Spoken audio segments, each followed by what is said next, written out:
que la communauté juive de France tient à manifester son soutien et sa solidarité indéfectible avec Israël et ses habitants suite aux terribles attaques terroristes dont ils ont été victimes dans cette guerre sans précédent déclenchée par le Hamas. C'est ce qu'a écrit hier sur les réseaux sociaux Élie Korchia, le président du Consistoire de France qui est avec nous. Bonjour Élie.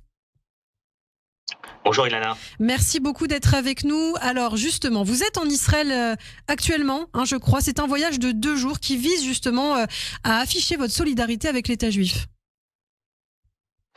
Exactement, c'est un voyage qui a été initié par le CRIF et lorsque mon ami Yonatan Arfi m'a proposé de venir et qu'on soit les 3 grandes institutions réunies, le Consistoire, le CRIF, le Fonds social juif unifié et des membres, des élus du CRIF, eh bien j'ai tout de suite accepté parce que c'était important que la communauté juive française soit présente en Israël à travers ses dirigeants. On a eu des élus politiques qui ont voyagé en Israël au cours de ces derniers jours et c'était important pour nous que les dirigeants de la communauté juive française soient ici auprès des Israéliens et des Israéliennes pour rencontrer des familles de victimes, pour rencontrer des familles dont certains membres sont otages aujourd'hui entre les mains du Hamas et pour évidemment rencontrer des blessés, ce que nous ferons cet après-midi, en tout début d'après-midi à l'hôpital d'Ashkelon. Alors justement, également, on apprenait hier soir qu'Emmanuel Macron allait se rendre en Israël dès demain. J'imagine que c'est une position qui vous satisfait aussi d'une certaine manière.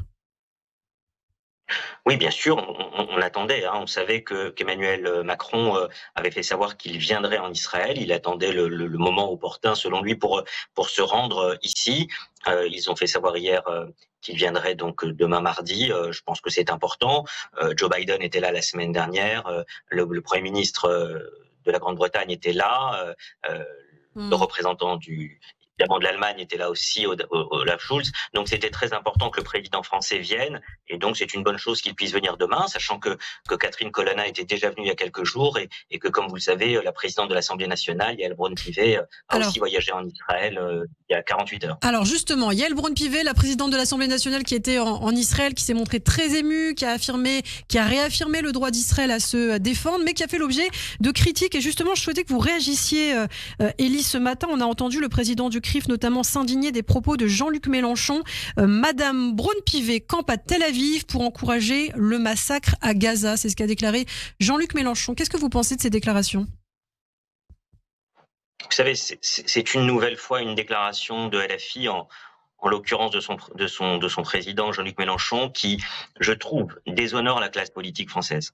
C'est-à-dire qu'on a vraiment, depuis le début de cette guerre déclenchée par le mouvement terroriste Hamas, on a quand même, il faut le relever, une classe politique dont les élus ont tenu des propos très forts, très dignes depuis le 7 octobre.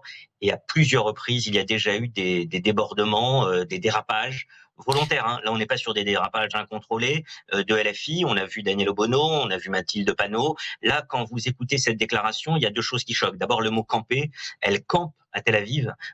Et puis, deuxièmement, le mot massacre. On retourne finalement l'argumentaire des terroristes, ce que les terroristes ont fait sur le sol israélien depuis le 7 octobre.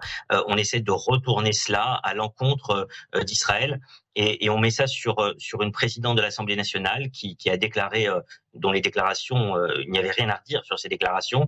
Donc oui, encore une fois, je dirais, malheureusement, LFI s'illustre par des propos particulièrement indécents et déplacés au regard de ce que devrait imposer normalement le débat public. Des propos indécents et déplacés, c'est aussi de l'antisémitisme pour vous, d'une certaine manière, Élie Korchia ? Vous savez, on a l'habitude de dire au cours de ces dernières années que l'antisionisme représente une nouvelle forme d'antisémitisme. Alors là, évidemment, sous le coup de la loi, je ne dirais pas que les propos de Jean-Luc Mélenchon tombent sous le coup nécessairement de l'antisémitisme.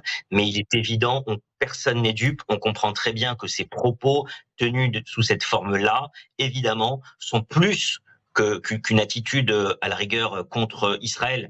On voit bien que c'est un propos qui vise une élue et pas n'importe quelle personnalité, puisque c'est la présidente de l'Assemblée nationale. Et en l'attaquant de cette forme-là, sous cette forme-là, on voit très bien que derrière l'attaque contre Israël, ne le cachons pas, il y a aussi une certaine forme d'antisémitisme. Alors évidemment, quand même un point peut-être positif, c'est le gouvernement qui affiche sa fermeté face aux actes antisémites. 196 enquêtes ouvertes depuis le début du conflit en Israël, dont 47 pour apologie du terrorisme. Ça, c'est une chose que vous souhaitez aussi peut-être saluer, Élie. Bien sûr, parce que dès le lendemain des attaques, vous vous en rappelez, le lundi qui avait suivi, nous avions été reçus, le Grand Rabbin de France, moi-même, président du CRIF et du Fonds social, par le ministre de l'Intérieur, qui avait tenu des propos particulièrement forts, en présence des directeurs de la police, du service des renseignements et de la gendarmerie nationale. Et c'est important de voir des actes concrets, politiques, d'ordre politique, qui se suivent, eh bien, avec des effets comme ces ouvertures d'informations judiciaires. Le ministre de l'Intérieur avait dit aucun acte antisémite ne donnerait pas lieu à poursuite. Eh bien, on voit qu'effectivement, il y a des poursuites engagées, il y a une judiciarisation des actes, et donc c'est important parce qu'on sait qu'en matière d'antisémitisme, aujourd'hui, il n'y a pas de signaux faibles. Il faut faire attention à tous les actes et porter plainte, je le dis à celles et ceux qui nous écoutent, à chaque fois qu'il y a un acte antisémite qui est recensé. Merci beaucoup, Élie Korchia. Donc, un voyage de 2 jours au cours desquels eh bien, vous irez à la rencontre des familles des victimes en Israël, de celles qui ont des membres otages du Hamas et des blessés dans leur famille, donc de Tel Aviv à Jérusalem. Merci beaucoup, Élie Korchia, et on parlera évidemment de ce voyage avec vous vendredi dans notre chronique hebdomadaire. Merci beaucoup et à très bientôt.